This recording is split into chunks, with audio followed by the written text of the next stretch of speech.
في نفس الوقت تطالب الجزائر بدفع تعويضات للجزائريين الذين طردوا من المغرب وصدرت عقاراتهم وأراضيهم الزراعية بموجب الظهير الملكي الصادر في 2 أذار سنة 1973، وتم نقل ملكيتها إلى الحكومة المغربية. في إطار هذا الصراع ما بين النظامين هناك تصعيد من طرفين، وهذا التصعيد بطبيعة الحال يؤدي إلى أعمال مؤسفة اللي من يؤدي ثمنها هم الشعوب. هناك ضحايا مغاربة كانوا في الجزائر لهم حقوق وطردوا، وهناك ضحايا جزائريين كانوا في المغرب وأيضا هم مسوا بطريقة من الطرق. هكذا سلب منهم المغرب أراضيهم الفلاحية الممتدة على مساحة 12 هكتارا من أجود الأراضي الكائنة في عمالة وجدة شرق المملكة. هي قصة عائلة جزائرية أمام الظهير الملكي الصادر في سنة 1973 أراضيها قبل أن يغادر أفرادها المغرب مرغمين نحو الجزائر وفرنسا.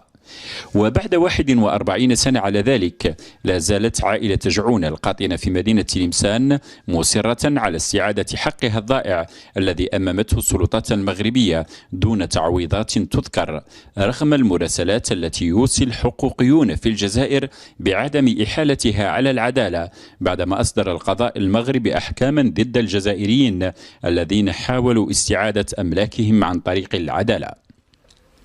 الجزائريين صدروا لهم الأراضي نتاعهم ولحد الآن ما كانت حتى إجابة عليهم، رغم الشكاوي اللي قدمناها لوزارة الخارجية المغربية ووزارة الفلاحة والتنمية القروية والصيد البحري. هي مراسلة درنا كتبناها للمدير إدارة المحافظة العقارية والمسح العقاري والخرائط. هي المراسلة ها هي. السيد مدير المحافظة يقول لها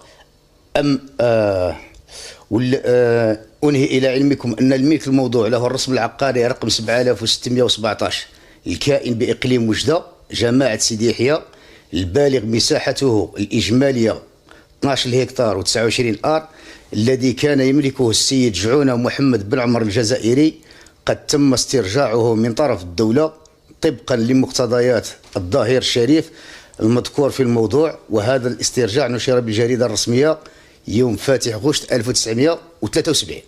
ورغم تدخل عدة أطراف على خط التسوية، فإن السلطات المغربية لا زالت تعتمد في ردودها على الظهير الملكي الصادر في مارس 1973 الذي بررت به تأميم أملاك الجزائريين دون تعويضات تذكر.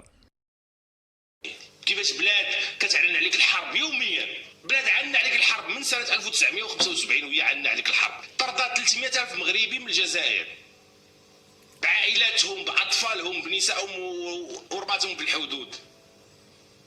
انت اللي جاي تقول لهم الجزائر هزات المغاربه وجرات عليهم، كتكلم على سنه 1975. هل تعلم انه في سنه 1973 المغرب هز الجزائريين ورماهم ما يقدر ب15,000 جزائري، وهو ما ردت عليه الجزائر ب75,000 مغربي اللي طردات. اي ان شكون اللي بروفوكا؟ انت دابا ضربتيني بحجره جبتها ليا في الكتف وانا دافعت على راسي، ضربتك بقرعه شخشخت لك الراس. وهي هادي تا المغرب 73 جريتي على 15,000، 75 جراو لك على 75,000 وجمعوها لك مع ديك الصحراء اللي بغيت تغفل عليها، وما يكركبوا لك 100,000.